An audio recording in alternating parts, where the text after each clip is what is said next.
Hi, I'm Dr. Jim Lichneck, and welcome to this three-part video series discussing medical x-rays. In the first part, we will discuss what x-rays really are and how they can work as a diagnostic tool. In the second part, we'll describe how these x-rays can be used to create an image, which we call a radiograph.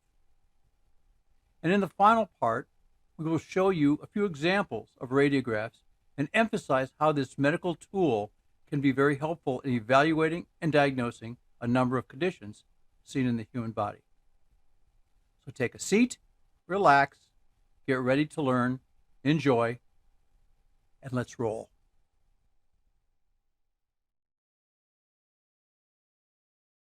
Let's talk about X-rays. Hi, I'm back, and we've all probably had an x-ray or two, or maybe more in our lifetimes. The use of x-rays to produce medical images has been a valuable medical diagnostic tool in a number of different situations, such as to diagnose a fracture, to evaluate arthritis in a joint, to identify an infection, such as pneumonia, to rule out a bone tumor, to observe for areas of calcification, such as you would see in a kidney stone, or simply to look at bone quality in the case of osteoporosis. And when we look at a radiograph, or the image that is produced by x-rays, we see lots of blacks, grays, and whites on a film or a screen. But have you ever wondered, what is an x-ray? How do x-rays create the image we see on a radiograph? Or what really can you see when you look at the radiographic image? In this series of videos, we are going to try to answer those questions for you. The objectives of this video series are to define what an X-ray is, describe how X-rays produce an image, and demonstrate examples of what can be seen on a radiograph. So let's get started. X-rays are a form of electromagnetic radiation which travel in packets of energy called photons in a wave-like fashion, similar in some ways to visible light. But the big difference between X-rays and the visible light which we can see is in what is called the wavelength. Wavelength is defined as the distance between successive crests of a particular electromagnetic wave. X-rays have a much shorter wavelength than visible light and therefore have a higher frequency or more waves per unit time. Conversely, visible light has a longer wavelength and lower frequency. Due to the shorter wavelength, X-rays also have a higher energy than visible light. And because of the shorter wavelength, higher frequency, and also higher energy than visible light, X-rays as a waveform cannot be seen. They are invisible. As mentioned before, because of the very short wavelength and the fact that they carry more energy than visible light, X-rays are also able to pass through objects, such as structures of the body, but will be stopped by much denser materials, such as lead. By detecting how much of the X-ray beam passes through an object, such as various tissues of the body, we can convert this X-ray energy into an image which can then be viewed. It's as simple as that. Well, sort of. In our second segment, we will describe how that X-ray image or radiograph is formed. So now that we know what an X-ray is, how is the image really formed? Medical X-rays are generated by an X-ray tube or head, and the X-ray beam, or the primary beam, is directed towards a film or detector to ultimately create an image which we will call a radiograph. Therefore, if we place an object, such as the body, in the path of the primary beam between the tube or head and the film or detector, an image of the body can be formed.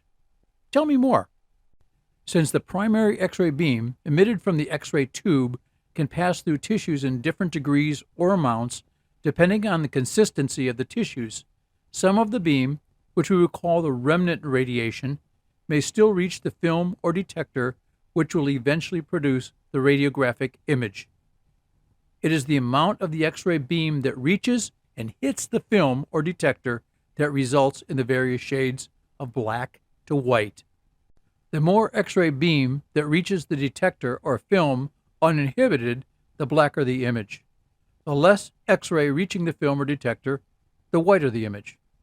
and we have a lot of intermediate grays in between. So how does the X-ray beam that reaches the film or detector create the image? In the past, X-rays were recorded on film.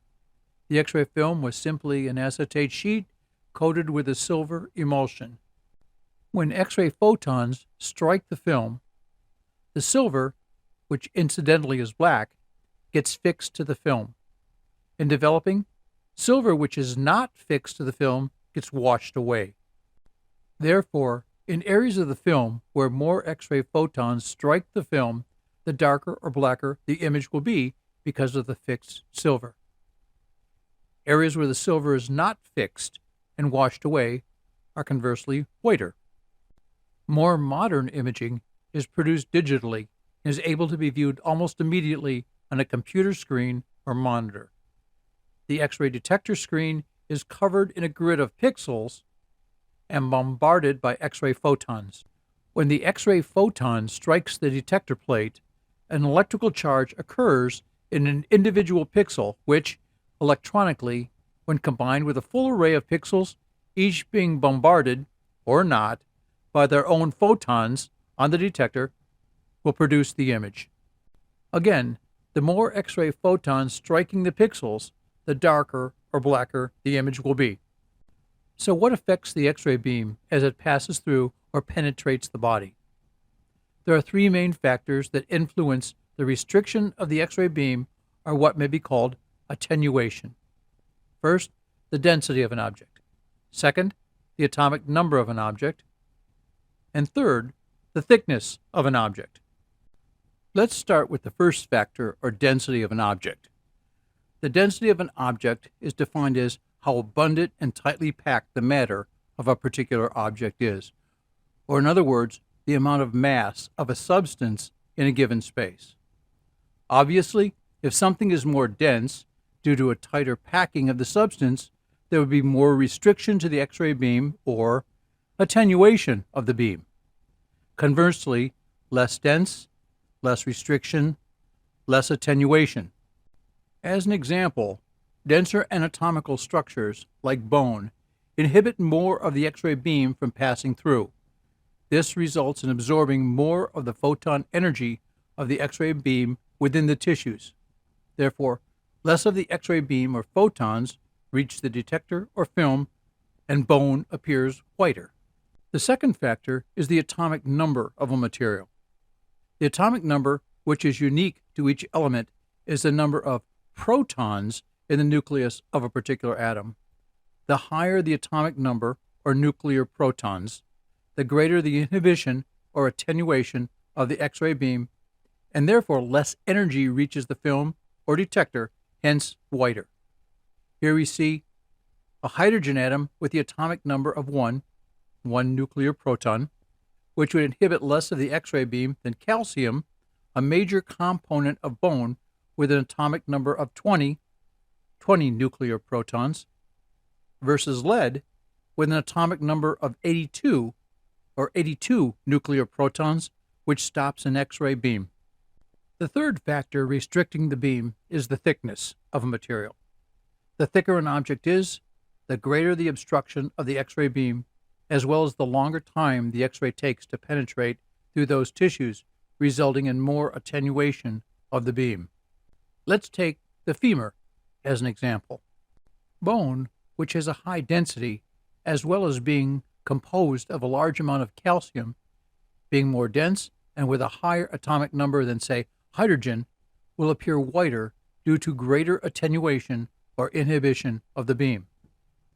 Conversely, air, which is significantly less dense, produces minimal inhibition as the beam passes towards the film or detector, and the resulting image appears more black. Tissues of intermediate density, such as muscle, fat, and skin, being less dense than bone, but more dense than air, will appear in various shades of gray depending on the density and the thickness.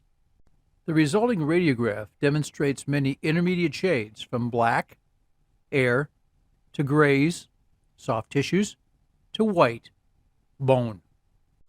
For completeness, these various shades of black to white related to the density of anatomical structure is represented in what is called the Hounsfield scale. Now that we know how X-rays are obtained, let's look at some examples and see how different densities, atomic weights, and thicknesses of tissues allows us to identify different structures. In our first radiograph, we have what is called a bimalleolar fracture of the ankle. We can see a transverse fracture of the medial malleolus of the tibia, as well as an oblique fracture of the fibula.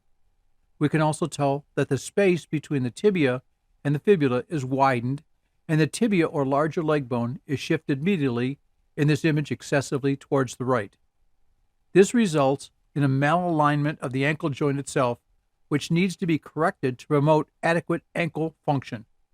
It's easy to see the differences in densities in this radiograph, with the bone appearing much whiter, the soft tissue, which also demonstrates significant edema or swelling as the surrounding grays, and the black in the periphery of this image, since there is no tissue in those areas to stop the X-ray beam.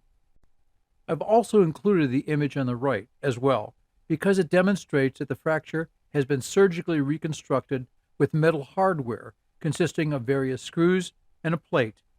The metal fixation devices, which are made of stainless steel or titanium, which are metal alloys, have a very high density and also composed of elements of a higher atomic number. Therefore, they appear significantly whiter on the radiograph even when compared to bone. In our second radiograph, we have a chest X-ray demonstrating an active infection or bronchopneumonia. The bony ribs, being dense, are easily identified, as well as the clavicles or collarbones. Air-filled areas of the lung appear more black because of the lower density in these areas, which is filled with gas. However, the lung fields are scattered with many gray patches on both sides due to fluid and pus, both of greater density than air, filling the air spaces due to the active infection. You can also visualize the silhouette of the heart and aorta. In our third set of radiographs, both involving the abdomen, we can easily identify the vertebral column and the pelvic bones. However, what stands out in this radiograph are the whiter densities scattered on both the left and on the right, which are due to calcifications appearing whiter due to their increased mass density and often because they contain a significant amount of calcium. These densities represent the presence of kidney stones. The image on the right shows an area of increased density or whiteness, which is due to the collection of a radio-opaque material consisting of a higher atomic weight dye, which is injected intravenously and subsequently being excreted by the kidney, thereby lighting up areas where the dye accumulates, a method commonly used to evaluate the urinary system function and structure. We can also see the dye collected in the urinary bladder just prior to voiding. We hope from the short video series you now have a greater appreciation as to what X-rays really are, how they produce an image, and how medical professionals can utilize X-rays as a valuable tool in medical care based upon the principles discussed in this video. We would be remiss if we did not say in closing that X-rays are not totally innocuous and may cause damage to human tissue, starting on the atomic level. However, this is a discussion for another video. Benefit versus risk is always a consideration when utilizing X-rays. Consideration is always as to whether the medical benefits of an X-ray outweigh the biological risks. While X-rays, if taken judiciously rather than casually, by limiting the number of radiographs obtained during a lifetime, we can minimize the risks of biological damage from excessive radiation exposure.